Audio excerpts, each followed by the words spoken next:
Bueno, buenas tardes. En el ciclo este de charlas vamos a comenzar un poco con una presentación general de lo que es la denuncia, su importancia y las funciones que tiene. La denuncia es sumamente importante como acceso a la justicia. La denuncia también es un instituto importantísimo desde el punto de vista de lo que es el ejercicio efectivo de los derechos que están normativizados y que en este momento comienzan a ponerse en funcionamiento y a ejercerse.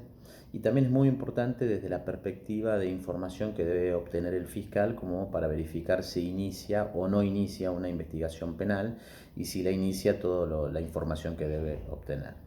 Entonces, la denuncia, lo primero que hay que tener en cuenta es que es el primer momento de contacto, es el primer momento de relación de una persona con el sistema penal. Allí entonces existe una razón importante para tratar de que el sistema se muestre lo más amigable posible, lo más amable posible en relación a la persona. Y en este esquema también se le debe indicar a la persona cuáles son los derechos que tiene la posibilidad de ejercer en ese momento y en forma posterior en todo lo que es la investigación y el proceso penal. Hay que dejar también la efectiva impresión de que el sistema va a dar inicio a esa investigación, que va a tratar de funcionar dando respuesta a la petición de la persona, a la queja que presenta la persona en la denuncia. Y aquí entonces un elemento importante dentro de lo que es los derechos de la persona y la consagración de los derechos de la persona es que hay que brindar un trato amable y respetuoso, algo que está consagrado por la mayoría de los códigos procesales de todo nuestro país. Entonces aquí hay un elemento para destacar que es la cordialidad del receptor. Es el elemento más importante para la consagración de este derecho. Hay que tener en cuenta también como dato fundamental que la víctima viene con muchísimos problemas de su vida.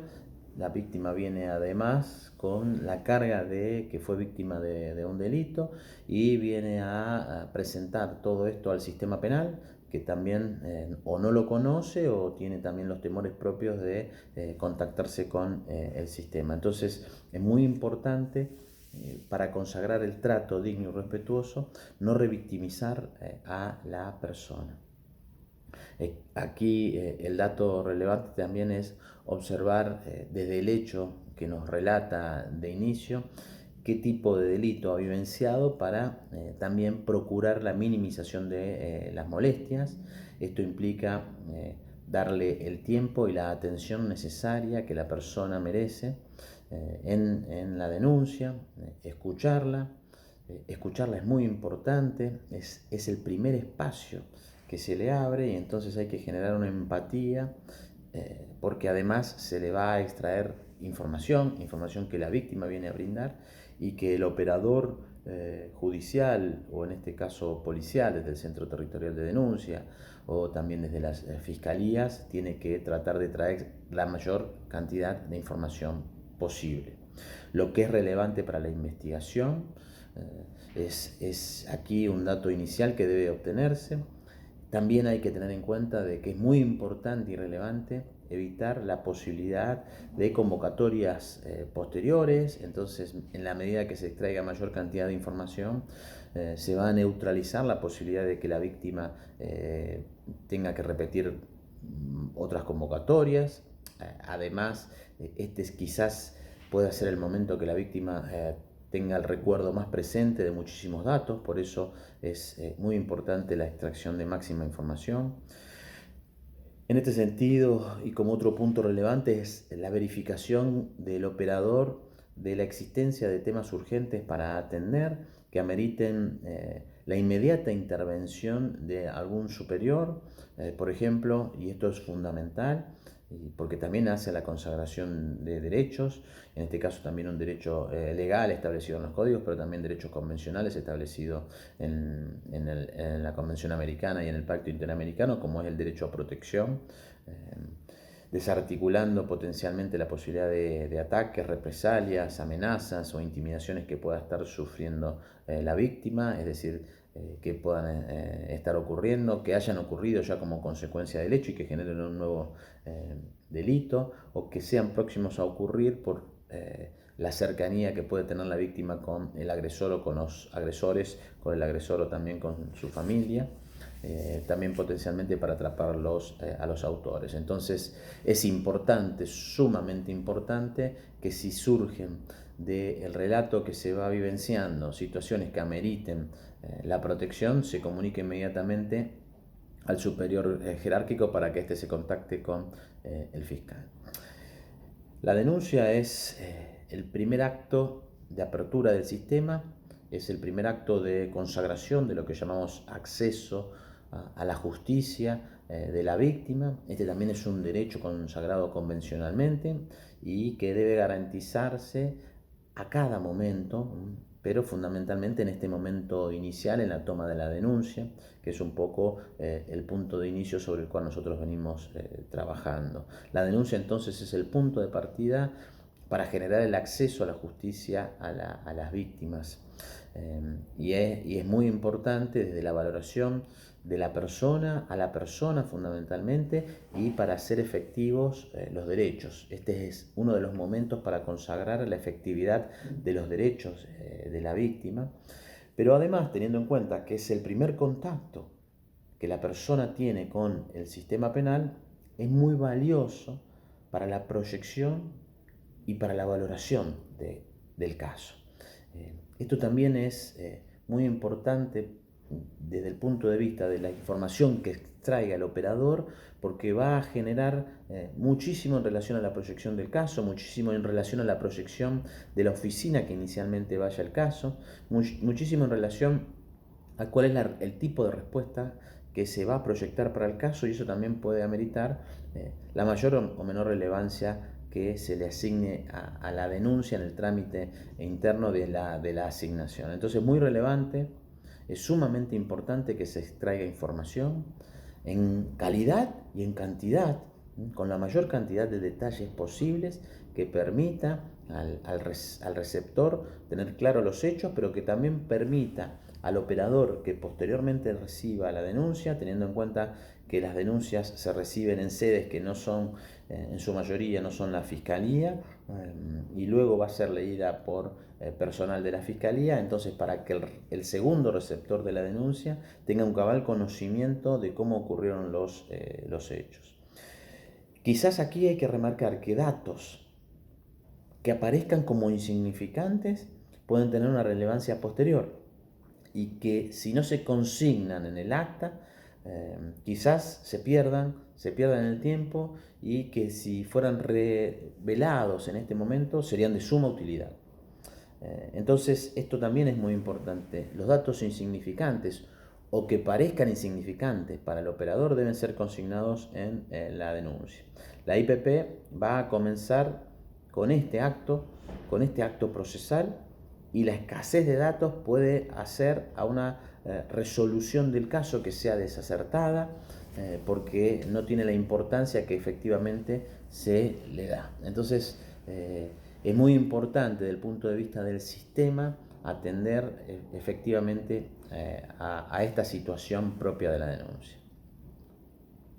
Ya entrando un poco a las condiciones propias de la denuncia, un poco más a las condiciones legales que van a ser analizadas para observar la denuncia, el análisis que tiene que hacerse cuando una persona se acerca a un centro territorial de denuncias, a una comisaría o a la fiscalía, a los fines de recibirle una denuncia. Lo primero que hay que tener en cuenta es que la denuncia va a conformar o se va a constituir en un acto procesal para la persona que tenga información en relación a un hecho que presuntamente puede ser delictivo, y esta persona concurre a la autoridad para ponerlo en conocimiento. Entonces la denuncia por sí termina convirtiéndose en un acto útil, en un acto valioso por su información, para que el fiscal observe si a partir de ella decide o no realizar una investigación penal preparatoria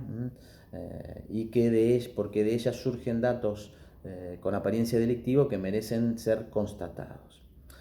Para la sociedad en general, la denuncia es un acto facultativo. Salvo casos puntuales, que ya lo veremos más adelante, la denuncia es un acto facultativo. Solamente para los funcionarios públicos existe obligación de formular denuncia por los actos que tomaran conocimiento en el ejercicio de su cargo. Pero para el común de la persona es un acto facultativo. ¿Significa esto entonces que la persona puede ir a denunciar o no? Esta es una facultad, no hay obligación de denunciar. En consecuencia, también es importante observar que la denuncia puede ser formulada por cualquier persona. No necesariamente tiene que haber sido la víctima del delito, sino que puede haber sido una tercera persona que haya tomado conocimiento de ese hecho delictivo. Y esto ocurre y se presenta en las denuncias en las cuales se procede y que tienen carácter público de la acción, porque también la noticia permite investigar.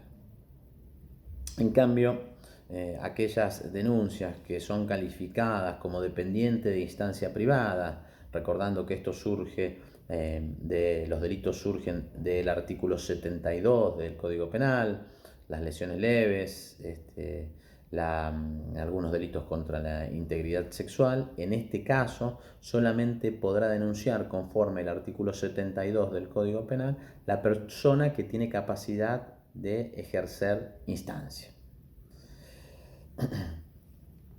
Siendo otro tema, la denuncia, la formulación de la denuncia, que como dijimos es facultativa, si contiene datos falsos, podrá cometer la persona que la formula el delito de denuncia falsa, de falsa denuncia, prescripto en el artículo 245 del Código Penal, cuya configuración se da cuando no se menciona o no se identifica al autor de un delito. Mientras tanto, se dice, y esto es una discusión dentro de la jurisprudencia y también de la doctrina, se dice que si la denuncia contiene falsedades e identifica a una persona como el autor, aquí estaría cometiéndose el delito de calumnias, la falsa imputación de un delito. Más allá de los datos que pueden cuadrar en una u en otra figura, que termina siendo importante porque las calumnias son de acción privada, prescriptas por el artículo 73 del Código Penal, con trámite por querella, sí es importante que la persona conozca que la formulación falsa de una denuncia le puede acarrear sanciones penales. Y esto es muy importante porque informarle a la persona, porque quizás su desconocimiento de este tipo de sanciones puede hacer que el dato sea muchísimo más preciso. Desde la perspectiva de la sanción penal, para la comisión de la falsedad o por los delitos que están aquí en juego, se entiende que solamente tienen habilitación para denunciar aquellas personas que son mayores de 16 años. Porque por el tipo de delito, los menores de 16 años no serían punibles. En consecuencia, si bien los menores de 16 años pueden concurrir y se le puede tomar una exposición, esta exposición no será técnicamente una denuncia, el acto procesal no será técnicamente una denuncia, pero sí será un acto que dará información, dará lo que se llama noticia criminis. Los dichos del menor de 16 años son dichos entonces que van a ser valorados, que van a ser útiles, pero no como denuncia, sino como noticia criminis. Para que quede claro entonces esto, y recalcando y reiterando la situación o lo que vamos planteando, de acuerdo a los delitos que están aquí incluidos para la falsedad, solamente pueden realizar denuncia a los mayores de 16 años. Los menores no se le va a tomar técnicamente una denuncia, sino una exposición que será valorado como noticia criminis. Con esto se observa entonces que la información que brinden no es una información que va a ser desechable. Otro punto importante para destacar es que el denunciante no es una parte procesal, la víctima tampoco, a pesar de que tiene numerosos derechos, pero la víctima puede convertirse en parte procesal si se constituye como querellante. Existen algunos derechos más propios, más puntuales del querellante en relación a su intervención en la investigación penal que distinguen los derechos que tiene la víctima. La víctima puede constituirse como querellante y como querellante entonces podrá tener aún más derechos. Otro punto importante para destacar, porque por ahí ha quedado en la idea de algún operador, es que nuestro nuevo Código Procesal Penal, sancionado en el año 2007 con la ley 12.734, eliminó la llamada prohibición de denunciar. Esta era una prohibición que establecían algunos códigos, que algunos códigos aún hoy establecen, en función de la cual establecían una prohibición de denunciar contra el cónyuge, contra un ascendiente, salvo que el delito se habría cometido contra la propia víctima o contra un pariente de relación más cercana. Se decía que esta norma tendía a generar una protección de lo que es la cohesión familiar, la integración familiar, pero nuestro código lo eliminó y entendemos que está bien que el código lo haya eliminado porque es evidente que si una persona concurre a un lugar a formular la denuncia, lo correcto es porque esta persona interpretó que si fue a denunciar es porque había roto esa relación, esa cohesión familiar que se decía que se protegía. Entonces, al quitarse o eliminarse esta prohibición, y siendo la denuncia facultativa, un poco lo que hace nuestra normativa es dejar en manos del denunciante la posibilidad o no de hacer la denuncia. Y otra cuestión aquí también sumamente importante y relevante es dejar en claro que el denunciante luego va a declarar dentro del proceso penal, incluso dentro del juicio oral, como testigo. Esto también el denunciante eventualmente lo tiene que saber, sobre todo si percibió a través de sus sentidos el hecho delictivo.